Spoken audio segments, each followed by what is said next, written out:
Top 10 rzeczy, o których należy pamiętać przy zakupie projektu pod dom. Planując budowę własnego domu, chcemy, aby spełniał on nasze wyobrażenia i oczekiwania, a także potrzeby jego mieszkańców. Przeglądamy wówczas zwykle szereg projektów i szukamy najlepszego rozwiązania dla siebie i naszych najbliższych. Jednak poza walorami wizualnymi i praktycznymi powinniśmy również zwrócić uwagę na inne aspekty. Podpowiadamy, na co zwrócić uwagę przy wyborze projektu domu. Warunki zabudowy. Jeszcze przed zakupieniem projektu budowlanego powinniśmy się upewnić, czy działka, na której chcemy postawić dom, posiada tak zwaną WZ-kę, czyli decyzję o warunkach zabudowy. Pozyskuje się ją w urzędzie gminy i określa ona zasady, na jakich powinna wyglądać architektura na danej działce. Plan domu powinien być zgodny z ustaleniami decyzji o warunkach zabudowy. Wysokość domu i kształt dachu, poddasze. Warunki zabudowy mogą określać na przykład, jaka powinna być geometria dachu.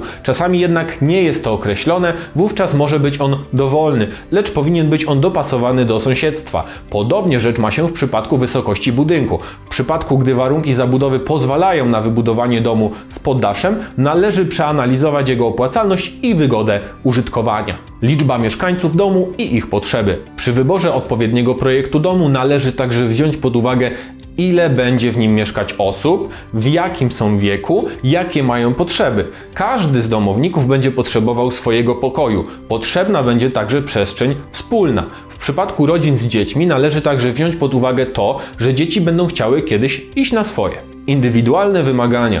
Decydując się na własny dom, należy także wziąć pod uwagę indywidualne wymagania jego mieszkańców. Ktoś może na przykład chcieć urządzić biblioteczkę, ktoś inny potrzebuje przestrzeń do uprawiania sportu, ktoś może chcieć mieć własną pracownię malarską czy rzeźbiarską. Na takie przestrzenie również należy przewidzieć miejsce w projekcie domu.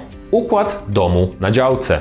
Należy również wziąć pod uwagę dostosowanie domu do gabarytów działki. Minimalna odległość ściany z oknem w domu od granicy działki powinna wynosić 4 metry, natomiast ściany bez okien 3 metry. Salon, taras, jadalnia czy inne przestrzenie przeznaczone do przebywania dziennego powinny mieć południową wystawę. Od strony północnej powinna znaleźć się kuchnia, a sypialnia od wschodu.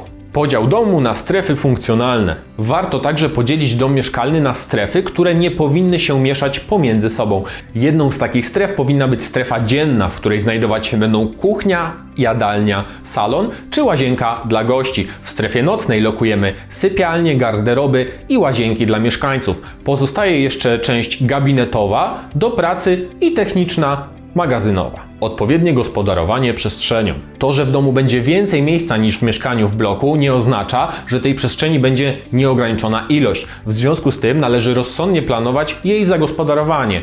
Garderoba powinna znajdować się przy sypialni. Tam również miejsce do prasowania.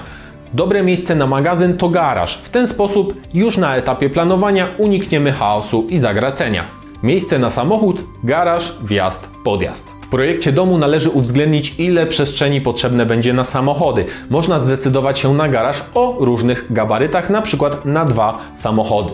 Wszystko zależy od wielkości działki oraz indywidualnych potrzeb. Należy uwzględnić podjazd, miejsce, gdzie znajdować się będzie brama wjazdowa na działkę. Możliwości finansowe. Przy wyborze projektu naszego przyszłego domu powinniśmy wziąć pod uwagę nasze możliwości finansowe, czyli budżet, jaki jesteśmy w stanie przeznaczyć na budowę przyszłego domu. Na koszt budowy domu wpływają nie tylko wielkość, ale także to, jak skomplikowana jest jego bryła. Rozwiązania ekonomiczne i ekologiczne. Przy projektowaniu domu warto wziąć pod uwagę pewne rozwiązania ekologiczne, które w przyszłości pozwolą na znaczne oszczędności. Domy energooszczędne i pasywne charakteryzują się prostą bryłą.